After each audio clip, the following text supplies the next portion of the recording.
Luma's dash attack is extremely versatile and arguably one of Rosalina's most useful attacks.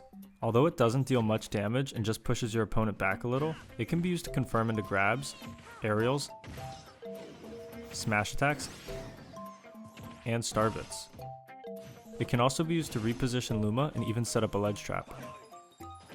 And before we start, if you want to learn all about Rosalina's advanced tech, be sure to leave a like, hit the subscribe button, and ring the bell so you don't miss out on any new uploads.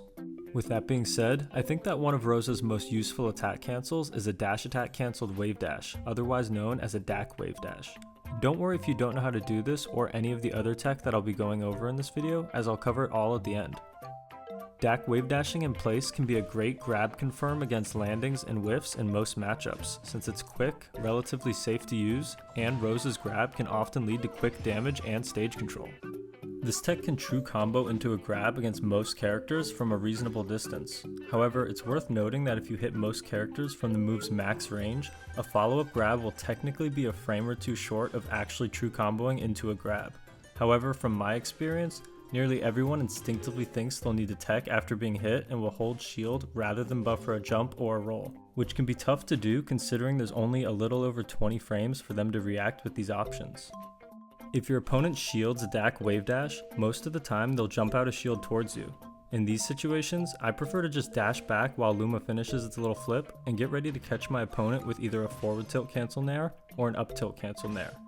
If Luma's attack is shielded or dodged, this maneuver will put you in a position to stay aggressive by lunar landing with back air, which can lead into a grab. It's also worth noting that a well-spaced DAC Wavedash in place is safe on shield, so there's very little risk in poking with it. Keep in mind that you can also DAC Wavedash forward and back too, but I think the use cases for these are much more niche. When you have a clear opening to punish your opponent, you can confirm a DAC Wavedash forward into a smash attack if you use it close enough. And a DAC Wavedash back can be used to sandwich your opponent between Rosa and Luma if you read a jump in or if they're getting off a platform. DAC Wavedash back can also be useful when ledge trapping with rapid jab. When doing this, your goal should be to position Luma very slightly behind the ledge, so both Rosalina and Luma's rapid jabs can cover all the conventional ledge options, except with a 40% chance of hitting regular getup with a buffered shield. Just note that this won't be too useful against characters whose recoveries hit above the ledge. Also, be ready to release your rapid jab quickly if they ever drop ledge to attack Luma, and try to hit them with your down air. While Luma's detethered, dash attack can serve as a way to reposition Rosa and Luma while keeping the distance between them fixed. And if you want to reposition Luma closer to Rosa, you can DAC Wavedash back away from Luma. And when Luma's somewhat close to an opponent, it could be a good idea to hit them with a DAC Wavedash since it can true combo into starbits to deal a quick 16.2%. However, due to a combination of some characters' height and weight, DAC Wavedash won't combo until they're at a high enough percentage. Here's a list of these characters and the minimum percentages needed for it to combo. Feel free to pause the video here or take a screenshot. It's also important to mention that Luma's dash attack and tilts can clank with many attacks, giving Luma some much needed protection while detethered. Note that DAC Wavedash will not combo into starbits while Luma is tethered because of how high Luma is positioned. While tethered, DAC Nair can be a strong offensive option since you can combo Rosa's late Nair into an aerial or an up smash. However, note this won't connect against most characters at its max range. Instead, you need to be about this distance to connect the dash attack into a late Nair. Generally speaking, DAC Nair should be used for punishing whiffs and landings just like DAC Wavedash. However, it's less reliable to connect, so it should be reserved for opportunities where you're able to get a little extra close for your punishes, because when it does connect, it has more potential for damage and kills. Just note that DAC Nair won't connect against these characters until they have at least the percentage that's listed. Also, it's worth noting that DAC Nair is a bit stronger than DAC Wavedash against most character shields since Rosa's follow-up Nair can catch them jumping, can shield poke,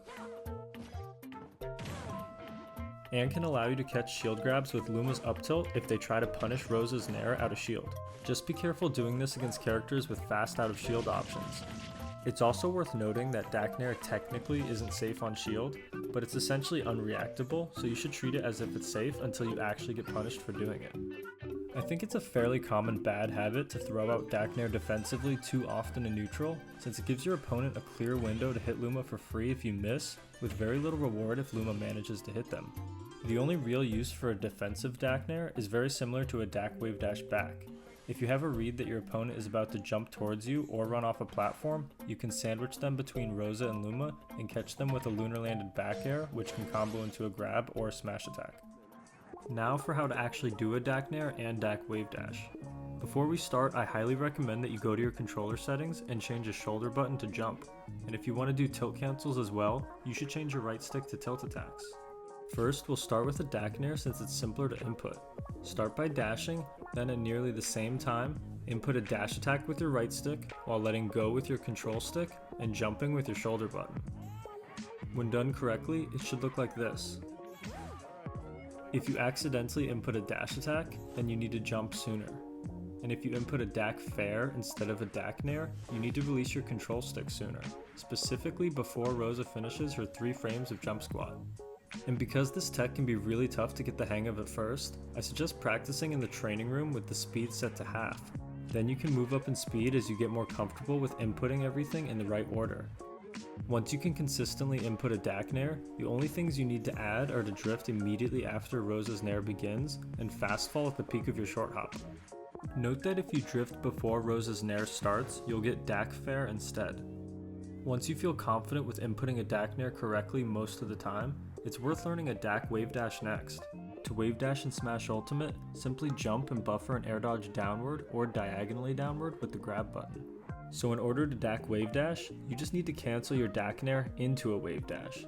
To do this, start by inputting a DAC Nair the way you normally would, by using dash attack, then jump, then within 3 frames, hold down and press the grab button. As I said before, this tech is very tough to learn at first, but eventually it becomes second nature with enough repetition and can be very fun and useful to use. So try your best to tough through the initial learning curve, and let me know if you have any comments or questions down below. Thanks for watching, and as always, I'll see you next time.